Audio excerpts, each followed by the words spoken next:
नमस्कार दोस्तों, एक बार मैं फिर आप सभी का अपने यूट्यूब चैनल स्टॉक आइडिया में स्वागत करता हूं। आज 2 मई, आज के दिन हम लोग डिस्कस करेंगे बैंकिंग सेक्टर के एक स्टॉक के बारे में जिसका नाम है येस बैंक। उसकी हम लोग इन्फॉर्मेशन देखेंगे, उसका हम लोग कारण देखेंगे कि इसका जो क्राइसिस हुआ है येस बैंक का क्राइसिस वो किस कारण से हुआ है, और इसके हम लोग न्यूज़ देखेंगे जो अभी निकल के सामने आ रही है, जो इसके इन्वेस्टर्स के लिए या जो जो इसमें इन्वेस्टमेंट करना चाहते हैं उनके लिए एक बहुत ज़रूरी न्यूज़ है, एक ख़राब न्यूज़ बोल सकते हैं इसको।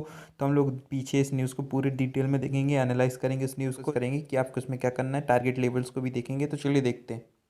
चलिए, लेकिन शुरू करने से पहले अगर आप इस चैनल पर नए हैं तो उसको सब्सक्राइब कर दीजिएगा। वीडियो अच्छी लगी हो देखने के बाद तो उसको लाइक कर दीजिएगा, और आपकी जो प्रॉब्लम है आप कमेंट करके हमसे पूछ सकते हैं, आपको रिप्लाई मिलेगा। तो चलिए अब इसकी इन्फॉर्मेशन को देख लेते हैं। फोर्थ लार्जेस्ट प्राइवेट बैंक है इंडिया का। तो इसका क्राइसिस आप देख सकते हैं कितना ज़्यादा इफेक्ट हुआ होगा इकोनॉमी में इसकी क्राइसिस के कारण, क्योंकि ये फोर्थ लार्जेस्ट प्राइवेट बैंक है इंडिया का।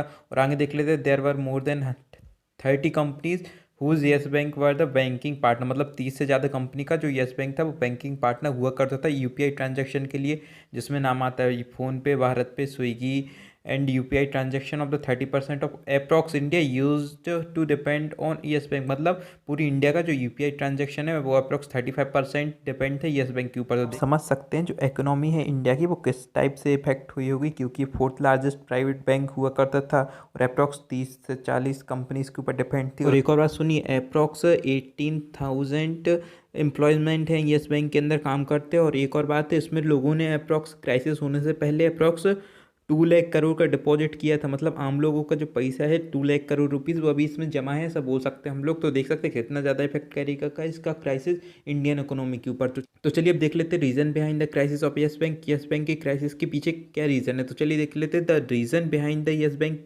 Crisis is bad loan and NPA. मतलब जो नॉन परफॉर्मिंग एसेट्स रहते हैं और बैड लोन, वो येस बैंक के क्राइसिस का मेन रीजन। इसको हम लोग नीचे समझते हैं। Yes Bank has been giving loan to such companies which could not reply the loan. मतलब जो येस बैंक है उसने ऐसी कंपनियों को लोन दिया 2008 के क्राइसिस के बाद, तो जो कंपनी डूब चुकी थी, डूबने वाली थी, डूबने की कगार पे थी। तो येस बैंक के जो राणा कपूर हैं उन लोगों ने ऐसी कंपनी को लोन दिया जो उसके लोन को रिपे नहीं कर पाएंगी या नहीं कर पा रही थी। एंड दिस लोन बैंक, तो जो इसके कारण से वो लोन थे जिन जिन कंपनी को दिए थे वो इसके लोन हो चुके थे किसमें, बैड लोन की कैटेगरी में आ चुके थे और एनपीए नॉन परफॉर्मिंग एसेट्स की कैटेगरी में आ चुके थे। चलिए अब एनपीए को समझ लेते हैं होते क्या है। अगर कोई कंपनी अपने लोन की पेमेंट में अप्रॉक्स 90 डेज का डिले करती है और उससे ज़्यादा का डिले करती है, तो जो लोन बैंक ने दिया है वो लोन कन्वर्ट हो जाता है एनपीए में। तो due to which the NPA gradually increase. मतलब जिस कारण से इसका बिल्ड लोन बढ़ता गया तो उसका एनपीए भी बढ़ता गया, क्योंकि जो कंपनीज थी, जैसे डीएचएफएल को इसने लोन दिया था, रिलायंस कैपिटल को इसने लोन दिया था, अनिल अंबानी की कंपनी है जो कि अब डूबने की कगार पे है, वो बहुत ज़्यादा डेप्ट में डूबी है। तो ऐसी कंपनी को इसने लोन दिया था जिससे इसका बेड लोन बढ़ता चला गया, जिससे इसका एनपीए भी बढ़ता चला गया और डूबने की कगार पे आ चुका था। लेकिन जो यस बैंक के प्रमोटर थे राणा कपूर, वो अपनी यस बैंक के रिजल्ट में शो नहीं कर रहे थे, उसकी बैलेंस शीट पे उसके एनपीए को अभी शो नहीं कर रहे थे। वो इन लोगों ने एनपीए को छुपाया था पूरी पब्लिक से और आरबीआई से। तो बाद में उसने 5 मार्च 2020 को जो पूरा यस बैंक है वो अपने हाथों में ले लिया, अपने कंट्रोल में ले लिया, और इस पर मोराटोरियम डिक्लेयर कर दिया और एक रिस्ट्रिक्शन लगा दिया कि जितने जो आम लोग हैं वो अपने अकाउंट से 50,000 से ज़्यादा रुपए नहीं निकाल सकते, अगर कोई कंडीशन ज़रूरी ना हो तो। पहले कंडीशन बताएं, फिर उससे ज़्यादा आपको पैसे मिलेंगे। तो आप समझ सकते हैं इसका कितना ज़्यादा इफेक्ट आया होगा आम लोग पे, हम लोगों पे। जिसके पैसे फंसे थे वो तो बहुत ज़्यादा घबरा चुका होगा। तो फिर आरबीआई ने इसका मोराटोरियम डिक्लेयर करने के बाद निश्चय कर दिया कि अप्रॉक्स 50,000 से ज़्यादा पैसे नहीं निकलेंगे। बाद में अभी इसका जो मोराटोरियम है वो भी ख़त्म हो चुका है। इस एसबीआई ने इसमें इन्वेस्टमेंट कर दिया। वहीं बहुत सारे जो बैंक है, Kotak Mahindra bank, IDFC bank, ICICI, सभी ने थोड़ा इन्वेस्टमेंट कर दिया, जिससे इसका फिर से रियल इस्टेब्लिशमेंट हुआ है। अगर ये बैंक डूब जाता तो इंडिया का फोर्थ लार्जेस्ट बैंक है, तो आपकी समझ सकते हैं इंडियन इकोनॉमी पे कितना ज़्यादा इफेक्ट आता है। इसी कारण से जो आरबीआई है उसने निश्चय कर लिया था कि इसको डूबने से बचाना है, जिस कारण से इसमें एसबीआई से आग्रह किया इन्वेस्टमेंट करने के लिए। तो एसबीआई ने भी इसमें अपना इंटरेस्ट दिखाया और अपनी इन्वेस्टमेंट कर दी। तो आप समझ गए होंगे कि जो इसका क्राइसिस है वो किस कारण से हुआ, कैसे हुआ, और इस पर जो इसका भी रीएस्टेब्लिशमेंट हो रहा है वो कैसे हो रहा है। आरबीआई ने आग्रह किया एसबीआई से और बहुत सारे इन्वेस्टर्स से कि इसमें इन्वेस्टमेंट करें, और इसका जो येस बैंक के जो प्रोमोटर्स थे नए वाले, उन लोगों ने भी इसमें इन्वेस्टमेंट करने के लिए आग्रह किया सबसे, तो लोगों ने इसमें इन्वेस्टमेंट की। तो चलिए और आगे देख लेते हैं। अब इसकी जो न्यूज़ है वो निकल के सामने आ रही है, उसके बारे में डिस्कस कर लेते हैं। तो चलिए देख लेते हैं। तो चलिए अब न्यूज़ को देख लेते हैं। Ban yes bank limited revelled its share holding pattern for and march on Wednesday an interesting trend emerged. मतलब जो येस बैंक ने अपने रिवेल्ड किए शेयर होल्डिंग पैटर्न को मार्च के एंड तक के, तो एक बहुत ज़्यादा इंटरेस्टिंग आश्चर्यजनक बात सामने आई, जिसमें बताया है कि 3 banks that helped bail out the bank has already sold a portion of their holding in less than 2 weeks। चलिए देख लेते हैं जो 3 बैंक्स हैं उन लोगों ने इसमें इन्वेस्टमेंट किया था येस बैंक को इसको बचाने के लिए 2 वीक पहले। लेकिन अब 2 वीक के बाद उन लोगों ने अपना जो स्टेक है उसका कुछ पोर्शन बेच दिया अपनी होल्डिंग्स का। तो देख सकते हैं कितनी बुरी न्यूज़ बोल सकते हैं इसको कि उन लोगों ने 3 बैंक्स ने बस 2 वीक पहले ही इसमें इन्वेस्टमेंट किया और अब इसमें अपने पैसे निकाल लिए, मतलब अपने स्टिक बेच दिया। चलिए अब आगे देख लेते हैं। Another interesting but hardly surprising outcome was that most of the selling pressure from these banks and other institutional investors was observe by individual investors. मतलब एक इंटरेस्टिंग और आश्चर्यजनक बात है कि जो बैंक्स ने 3 बैंक्स ने अपने स्टेक को बेचा और जो इंस्टीट्यूशनल इन्वेस्टर्स इन्होंने अपने स्टेक को बेचा तो उसको ख़रीदा किसने, उसका जो प्रेशर ऑब्जर्व कर लिया पूरा इंडिविजुअल इन्वेस्टर्स ने, जिस कारण से इसके जो शेयर प्राइस है वो उसको गिरने नहीं दिया। एक रेंज पे कंसोलिडेट कराते रहे भी हम उसको पीछे देखेंगे, शेयर प्राइस को गिरने नहीं दिया। तो देख सकते हैं इधर पे इंडिविजुअल इन्वेस्टर्स उसमें फंस चुके हैं पूरी तरह से, ऐसा बोल सकते हैं, क्योंकि जब इसमें तीनों बैंक ने अपने स्टेक्स बेच दिए और इन्वेस्टर्स भी अपने बड़े बड़े इन्वेस्टर्स भी अपने इसमें स्टेक बेच रहे हैं तो उसको खरीद कौन रहा है, इंडिविजुअल इन्वेस्टर्स ही खरीद रहे हैं। हम लोग जैसे इन्वेस्टर्स खरीद रहे हैं तो उसमें फंसते जा रहा है, ऐसा बोल सकते हैं। अब आगे देख लेते हैं इसके बेल आउट के बाद आरबीआई ने एक रूल जारी किया था कि इसके जो शेयर होल्डिंग है एग्जिस्टिंग शेयर होल्डर्स हैं वो अपने स्टेक का मात्र 25% ही सेल कर सकते हैं, 70% उनका लॉक हो जाएगा 3 साल के लिए, ऐसा आरबीआई ने बताया था। तो चलिए अब आगे देख लेते हैं। एक चार्ट है जिसमें शो कर रहे हैं जो लोग फ्री थे इसमें अपने स्टेक को बेचने के लिए, तो लोगों ने अपनी स्टेक को कैसे भेजा है, उनकी डिफरेंट कैटेगरी देख लेते हैं इन्वेस्टर्स की। तो चलिए देख लेते हैं who's buying and who's selling Yes Bank share. तो चलिए देख लेते हैं इधर पे जो म्यूचुअल फंड है जितने फ्री थे इसमें, मतलब जिन लोगों ने अपने बेल आउट के बाद जब आरबीआई की अनाउंसमेंट होने के बाद इसमें स्टेक खरीदा तो बेचने के लिए तो फ्री थे, फ्री टू ट्रेड। तो उन लोगों ने अपने जो स्टेक को पहले खरीद लिया जब इसका प्राइस अप्रॉक्स 10 रुपये था और बाद में जब इसका प्राइस 40 50 60 रुपये आ गए तो उसको बेचता। तो चलिए देख लेते हैं ऐसे कौन कौन से फंड्स हैं या बैंक्स हैं जिन लोगों ने इसमें इन्वेस्टमेंट किया था इसको बचाने के लिए, लेकिन जो फ्री थे अपने स्टेक को बेचने के लिए तो अपनी स्टेक को बेच दिया। तो चलिए देख लेते म्यूचुअल फंड इसने अपने स्टेक को अप्रॉक्स 94.5% कमाई येस बैंक से। आप देख सकते हैं मार्च की होल्डिंग है, मार्च तक की होल्डिंग है। वहीं फेडरल बैंक ने इसमें इन्वेस्टमेंट किया था और अप्रॉक्स इसमें अप्रॉक्स 78% का स्टेक बेच दिया। वहीं आईडीएफसी फर्स्ट बैंक ने अप्रॉक्स 64% का अपना स्टेक बेच दिया। और प्रोमोटर मधु का इनका तो बेचना तय था, ये राणा कपूर की वाइफ है, इन लोग ने अपना अप्रॉक्स 61% का स्टेक बेच दिया। वहीं कोटक बैंक की बात करें तो इसने अप्रॉक्स 37% का स्टेक बेच दिया। वहीं कॉपरेटर्स की बात करें अप्रॉक्स 27% का स्टेक बेच दिया।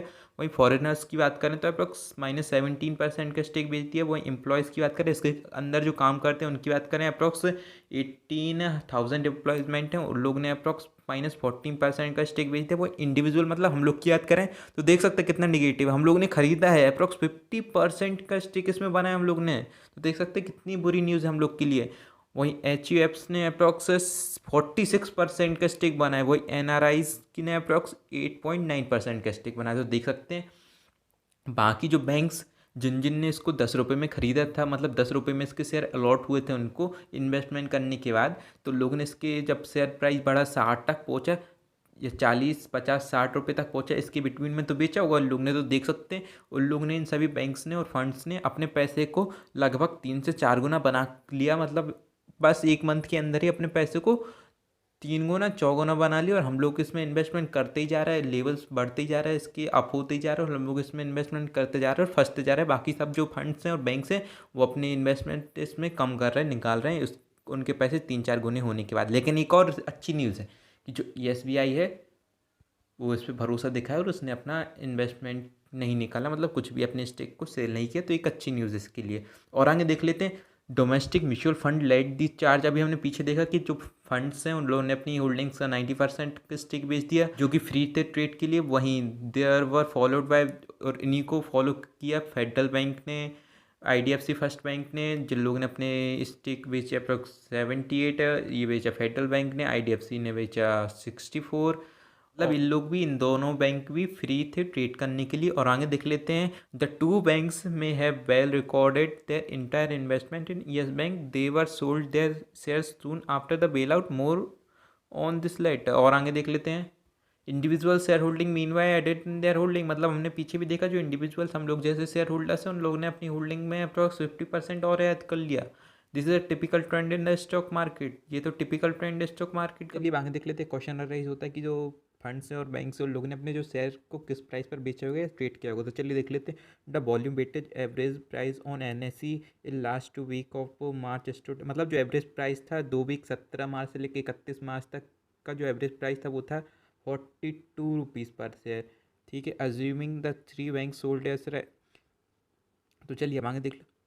42 रुपीज़ पर share, assuming the 3 banks sold their shares at this price. Assume कर लेते हैं कि इन तीनों बैंक्स ने अपने जो शेयर की प्राइस हैं वो इस प्राइस पर बेच दिए अपने शेयर अप्रॉक्स 42 रुपीज़ पर शेयर। और आगे देख लेते हैं। It would be mean that federal bank, IDFC first bank and Kotak bank recover 82%। इधर पे किसने रिकवर कर दिया? फेडरल बैंक ने। 67% IDFC फर्स्ट बैंक ने, 50% कोटक महिंद्रा बैंक ने। मतलब इन लोगों ने अपनी होल्डिंग बेची है अप्रॉक्स।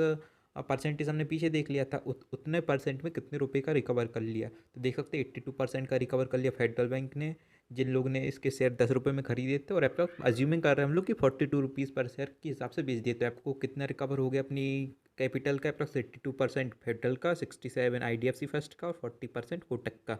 तो चलिए अब और आगे देख लेते हैं। The share were purchase at ₹10, मतलब इन लोग को शेयर मिले थे 10 रुपये में, उन लोग ने बेचे। एज्यूम कर रहे हैं हम ऐसा कि 42 रुपीज़ में बेच दिए। उन लोग ने बेचे नहीं होंगे इतने, उन लोग ने और ऊपर बेचे होंगे। अप्रॉक्स 50 to 58 60 रुपीज़ तक गया था इसका शेयर, तो तब इन लोग ने अपने शेयर बेचे होंगे। तो लोग ने अपनी कैपिटल का आधे से ज़्यादा कवर कर लिया। और आगे देख लेते हैं। जैसा कि ये चार्ट शो कर रहा है, if the sales were made soon after the bail out on 17th March their proceeds would be far higher. On the flip side, if the sales were at the end of the March the recover would be relatively lower. अब इस chart के according इसको समझ लेते हैं जो ऊपर कहा। तो चलिए देख लेते हैं चार्ट को। लोगों ने शेयर्स खरीदे थे 10 रुपये में। ठीक है, अगर लोगों ने इसके शेयर 18 मार्च को बेचे होते तो उसका प्राइस होता है अप्रॉक्स 68.52 रुपीज़। वहीं 19 मार्च को 52 रुपीज़, वहीं 20 मार्च को 50 रुपये, 23 मार्च को 43, 36 24 मार्च को 25 को 30, 28 को 26, 27 को 28 और 30 को 25 और 31 को 22। तो इसका कहना है अगर इन लोगों ने अपने जो शेयर्स हैं वो इतने की रेंज के बिटवीन बेच दिए तो लोगों ने बहुत सारा प्रॉफिट कमा लिया। अप्रॉक्स 10 रुपये के शेयर लोगों ने 68 रुपीज़ में बेचे, तो आप देख सकते हैं कितना ज़्यादा का प्रॉफिट कमा लिया। अप्रॉक्स 58 रुपीज़ पर शेयर कमाए लोगों ने। तो कह सकते हैं लोगों ने अपनी आधी कैपिटल से ज़्यादा वापस ले ली है मात्र 2 वीक्स में। चलिए अभी हम लोग ने देख लिया जिन लोग ने अपने शेयर्स बेचे हैं मात्र 2 वीक के अंदर अपनी कैपिटल का आधे से ज़्यादा वापस ले लिया। तो वहीं दूसरी तरफ की कुछ बैंक्स ने इस पर भरोसा देखा और इसके अपने शेयर्स नहीं बेचे। तो बात कर लेते हैं। एक SBI है जिसने इसके ऊपर भरोसा देखा, इसमें इन्वेस्टमेंट किया। और एक PSU बैंक है। और वहीं बात कर लेते हैं एक्सिस बैंक की, और इसने ये भी बोला है कि अपनी ये शेयर्स को 3 साल तक सेल नहीं करेगा। अनाउंसमेंट कर दी ये SBI ने पब्लिकली। वहीं एक्सिस बैंक ने, HDFC लिमिटेड ने और बंधन बैंक लिमिटेड ने अपने अभी तक शेयर बेचे नहीं है मार्च के मंथ तक।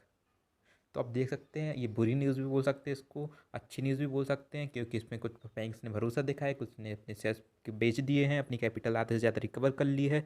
तो अब डिपेंड करता है आपके ऊपर कि आपको इसमें क्या दिखता है कि आप इसमें बाय करें कि सेल करें। इसमें कुछ बैंक्स ने, SBI, एक्सिस बैंक, HDFC, बंधन बैंक ने तो भरोसा दिखाया है। ये SBI ने ये भी बोल दिया कि 3 साल तक अपने शेयर नहीं बेचेगा। वहीं कुछ बैंक्स ने मात्र 2 वीक के अंदर ही अपने शेयर बेच दिए। तो ये डिपेंड आपके ऊपर करता है कि आप इसमें क्या करना चाहते हैं, इन्वेस्टमेंट करना चाहते हैं। मेरे हिसाब से अगर आप लॉन्ग टर्म के लिए इन्वेस्टमेंट करना चाहते हैं तो अभी आप इसके Q4 के रिजल्ट तो नेगेटिव आने वाले तो सबको पता है। तो Q4 के रिजल्ट के बाद आप इसमें थोड़ी वैल्यू बाइंग कर सकते हैं। इसकी प्राइस गिरेगी Q4 के रिजल्ट के बाद, ऐसा मेरे को लग रहा। तो इसकी प्राइस अगर आपको मिल सकती है 14 से लेके 20 रुपीज़ तक मिल जाए तो आप इसमें परचेस करना स्टार्ट कर सकते हैं 20 रुपीज़ से। फिर और डिप्स और नीचे गया तो डिप्स में आप खरीद लीजिए, फिर और नीचे गया और ख़रीद लीजिए। और अप्रॉक्स 14 रुपीज़ तक अगर जितनी कैपिटल येस बैंक में इन्वेस्टमेंट करना चाहते हैं उसका 50% ही इन्वेस्टमेंट करें 40 रुपीज़ तक। और अगर 40 रुपीज़ के और नीचे है, 14 रुपीज़ के और नीचे है तो आप और ख़रीद लीजिएगा। अगेन 50% जो आप इन्वेस्टमेंट करना चाहते हैं येस बैंक में वो कर दीजिएगा। तो चलिए अगर आपकी वीडियो अच्छी लगी तो अब इसको आप लाइक करिएगा, चैनल को सब्सक्राइब करिएगा अगर चैनल पर नए हैं। और जो भी आप प्रॉब्लम है आप कमेंट करके पूछ सकते हैं, रिप्लाई मिलेगा। धन्यवाद।